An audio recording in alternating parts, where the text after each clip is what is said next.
In this video, I'm going to teach you how to fix relationship problems by avoiding 6 conflict mistakes. So if you want to fix your relationship problems, you have to make sure you're avoiding these 6 mistakes. These 6 mistakes are common. Most couples do them because they're very natural to do, and that's why they're so frequent. So I'm going to go through all 6. I'm going to go through number 6 all the way to number 1. So make sure you watch till the end so you can hear what number 1 is. Number 6 is flooded.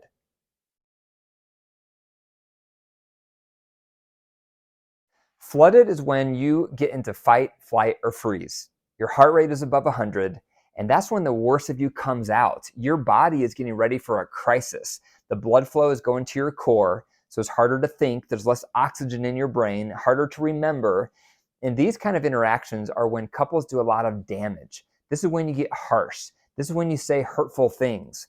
And the more you have those kind of interactions, the harder it is to rebound. It creates emotional scar tissue. So the question is, how often do you have conflicts with your partner when things get flooded? If you do, it's a mistake. You have to learn to say the word flooded right when things start to rise up, right when things start to get tense. Say the word flooded, and that means we're getting flooded. We're going to take a break. We're not going to interact until we're both calm and relaxed. Now, if your partner says flooded, don't override their word by saying, this isn't flooded. That's a mistake. It needs to be a safe boundary word that either of you can say at any time. Also, you can say the word flooded if your partner's getting flooded, but you feel calm. Just don't say, you're getting flooded, because that's going to make things worse. Instead, just say flooded. So it doesn't matter if you're feeling flooded or your partner is. You can say the word flooded even if you're relaxed, but you feel like your partner is starting to get unglued. Also, you want to catch yourself in the pre-flooded stage. So what are the symptoms you notice? Maybe you start getting a knot in your stomach. Maybe your palms start getting sweaty. Maybe your head starts getting tingly. You have to catch your pre-flooded state because that's when you have more self-control. The more flooded things get, the more out of hand things are going to get because your self-control goes way down. So this is a common mistake, is not calling flooded. So when you call flooded, you have to go your separate ways for 20 minutes up to 24 hours. That gives you and your partner time to get out of fight, flight, or freeze. Research shows it takes at least 20 minutes to get out of flooded, but the cap of 24 hours is there so that neither of you use the word flooded as an excuse to avoid the conflict. And this is usually hard for both partners because often there's one partner who wants to pursue and wants to resolve the conflict right away, and they're married to someone who wants to withdraw and they don't want to discuss it any further. So this approach of taking a break for 20 minutes up to 24 hours is challenging for both spouses because the partner who wants to pursue can't pursue. The partner who wants to avoid forever can't. So you're both working on your part so that you take this break of 20 minutes up to 24 hours, and then you come back together, and then you're going to discuss what you both felt. Now, during that break, don't assume your partner is deflooded if you're deflooded.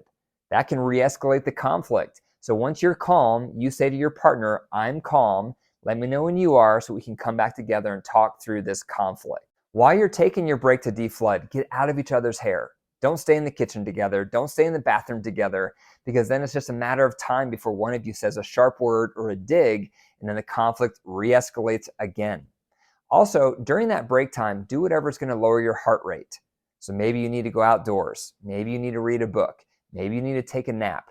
The goal of the deflood time is to get out of fight, flight, or freeze. Number 5 is negative intent.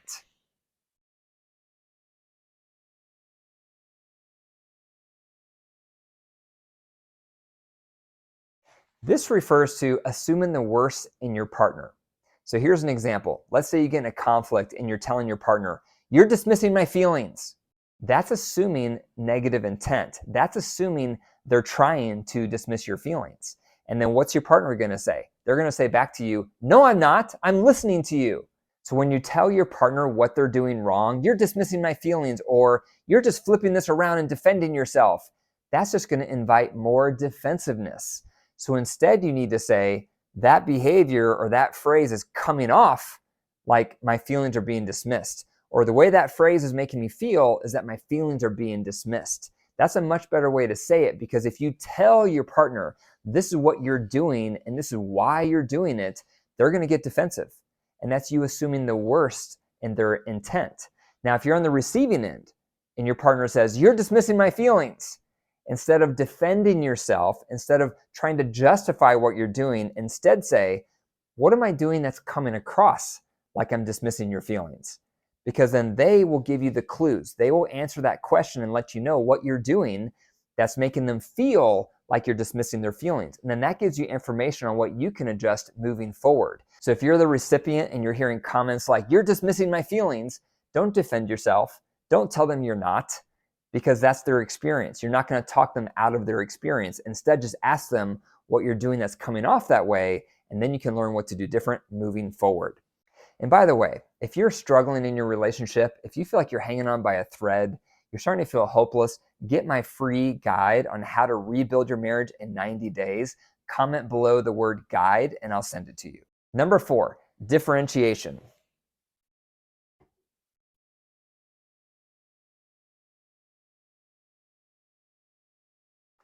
You have to remember that you and your partner are different people. You're going to see conflicts differently.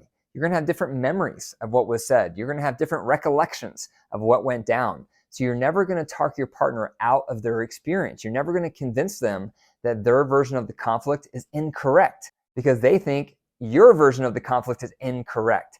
So differentiation is just remembering you and your partner are not the same person. It's okay that you see things differently. It's okay that you remember things differently. So don't get caught up in the weeds of trying to convince your partner that your version is the correct version. So respect those differences. Don't get bogged down in the weeds of trying to convince your partner that their version is incorrect and your version is right. And that leads me to number 3, listening.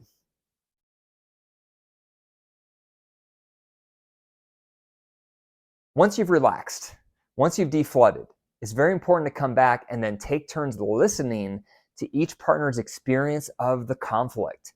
And this is related to differentiation because when you're listening to your partner's experience, it's very tempting to correct it, very tempting to tell them they're wrong. That's not the order of events. That's not what was said. But now you're getting into the weeds because guess what? Your partner thinks their version is correct. They're going to want to correct you and tell you what was said and what wasn't said and what happened in what order. All of that doesn't matter. So instead, you need to zoom out and listen for what was the overall impact this conflict had on my partner? What was the overall impression this conflict had on my partner? What was the overall feelings my partner had in this conflict? That's what you're listening for, because it's very important for both partners to feel heard with what their experience was in the conflict. But again, you're going to have to resist the temptation to correct, to counter, and to interrupt your partner when they're describing their experience because you're going to disagree with it. But it doesn't matter. What matters is your partner's overall experience. Number 2, own it all.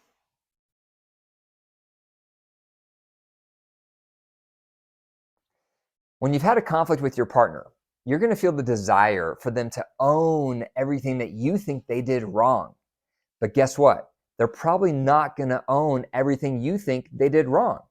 And you can't force someone to own something that they don't think they did wrong. So this creates a rub because you want your partner to own something that's part of conflict resolution, but you can't expect them to own everything that you think they did wrong when they disagree with you.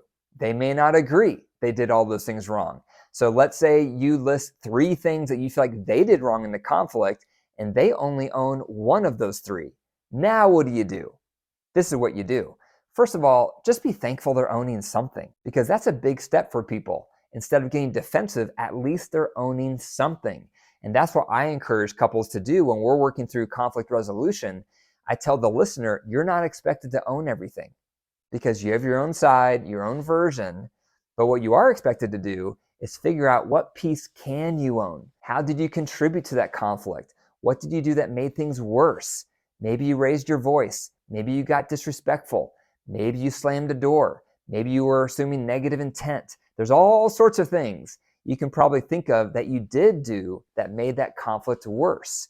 But this expectation that this is what I'm upset about and you have to own all of it, that's a problem. You have to let go of that desire. You have to let go of that need. Obviously, it would be ideal. It would be ideal if your partner owned everything that you're saying they did wrong, but it's highly unlikely because they're not going to agree with all these things that you think they did wrong. So just be thankful that they're owning something. And remember, when you get to solutions, That's when you can make recommendations and suggestions on what you want to see different moving forward. And that's when you can integrate the behavior they had that you feel like they did wrong, that they're not owning. So it's going to get addressed in the solutions. And that leads me to number 1, solutions.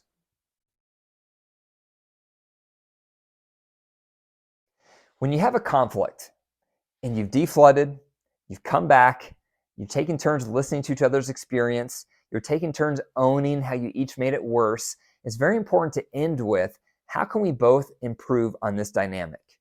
It doesn't work very well when just one partner has a takeaway, when just one partner has something they're going to work on, especially when this started with an argument, because that shows you both were upset. The best way to end these kind of conversations is, what can we both improve on? How can we both get better? So you're going to be asking each other, how can I get better? What would you love to see? What would you appreciate moving forward? Those are the questions you want to take turns asking one another. And then when you get that information, then you can decide, of all those ideas, which ones do you want to work on? But ending with solutions is important because that gives you hope. That gives you structure. That gives you a focus of what you each can be doing to improve this dynamic moving forward. So that's how to fix relationship problems by avoiding 6 conflict mistakes. Number 6 is observing the word flooded. Take a break, relax, then come back together. Number 5 is avoid negative intent. Don't tell your partner what they're doing wrong. Instead, talk about how their behavior is coming off. Number 4, differentiate. Remember, you and your partner are different people. You're going to see things differently, and that's okay. Number 3 is listen to your partner's experience of the conflict without interrupting and correcting. Number 2, don't expect your partner to own everything. Just be thankful they're owning something. And number 1 is solutions. You want to end these conversations with what you both can be doing better moving forward. Thanks for watching. If you found value in this video, be sure to click the subscribe button and leave a comment with your questions below. And remember, if you're struggling, if you're starting to feel hopeless in your relationship, get my free guide on how to rebuild your marriage in 90 days by commenting the word guide below. And if you enjoyed this video, be sure to watch this one next.